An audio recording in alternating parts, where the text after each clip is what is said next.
নমস্কার। আজ শিক্ষক দিবস।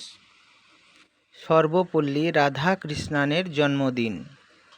এই দিনটাকে ভারতবর্ষ সমস্ত স্টেটে শিক্ষক দিবস হিসেবে পালন করা হয়। এর প্রধান উদ্দেশ্য শিক্ষকদেরকে সম্মান করা, কারণ শিক্ষকরা শিক্ষিত জাতি তৈরি করে, সেই জাতি দেশকে এগিয়ে নিয়ে যায়। তাই শিক্ষকদের সম্মাননা দেবার জন্য, সম্মান করার জন্য, স্মরণ করার জন্য সর্বপল্লী রাধাকৃষ্ণনের জন্মদিনটিকে বেছে নেওয়া হয়েছে 5ই সেপ্টেম্বরকে। আজকের দিনে আমি সমস্ত গুরুকুল শিক্ষককে সশ্রদ্ধ নমস্কার প্রণাম করি। কিন্তু আমার একটা প্রশ্ন, যেটা সত্যি কি শিক্ষকদের সম্মান দেয়া হচ্ছে না হয়? সর্বনিম্ন স্তরে স্কুল থেকে ভারতবর্ষে বিভিন্ন জায়গায় বিভিন্ন প্রতিষ্ঠানে দেখা যায় যে একটি স্কুলের মধ্যে বিভিন্ন নামে শিক্ষকদের ডাকা যায়। ও অমুক নম্বর শিক্ষক, ও তুমুক নামে শিক্ষক আছে। বেতন বৈষম্য তো আছেই, তাছাড়া ব্যবহারিক বৈষম্য আছে। এমন বেতন দেয়া হয়, সাম্মানিক দেয়া হয়, 20 বছর চাকরি করার পরেও তাদের সংসার চালানো হয় না। অদ্ভুত রাজ্য সরকার, অদ্ভুত কেন্দ্র সরকার।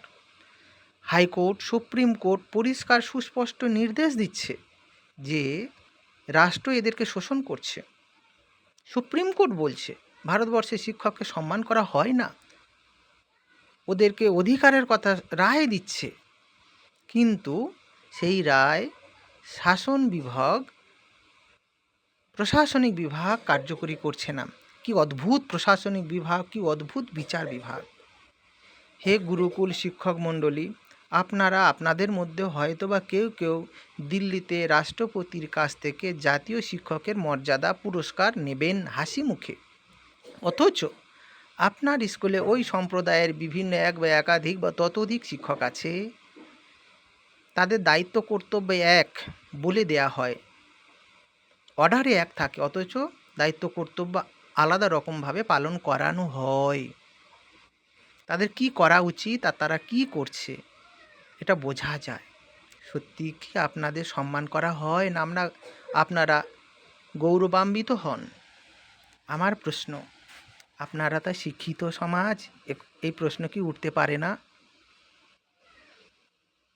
জাতির মেরুদণ্ড নাকি শিক্ষিত সমাজ তথা শিক্ষক, সত্যি কি সেই জায়গাটায় এখনো আছে বলা যায়? কালো কাপড় দেখিয়ে প্রতিবাদ করা উচিত। একটা শিক্ষক আর একটা সম্প্রদায়কে বলছে ও তো টেট পরীক্ষার মাধ্যমে আসেনি, ও শিক্ষক নয়, অথচ তাদেরকে হাইকোর্টে বিভিন্ন রকমের প্রশ্ন করা হয়। হে মহাশয়গণ, সর্বোপরি শেষে আপনাদের কাছে বেশি বড় করা যাচ্ছে না। আমার যদি ভুল ত্রুটি হয় আপনারা ক্ষমা মার্জনা করবেন, এবং সর্বশেষে আমার নমস্কার আপনারা জানবেন। কাউকে আমি ছোট করতে চাই না। ধন্যবাদ, নমস্কার।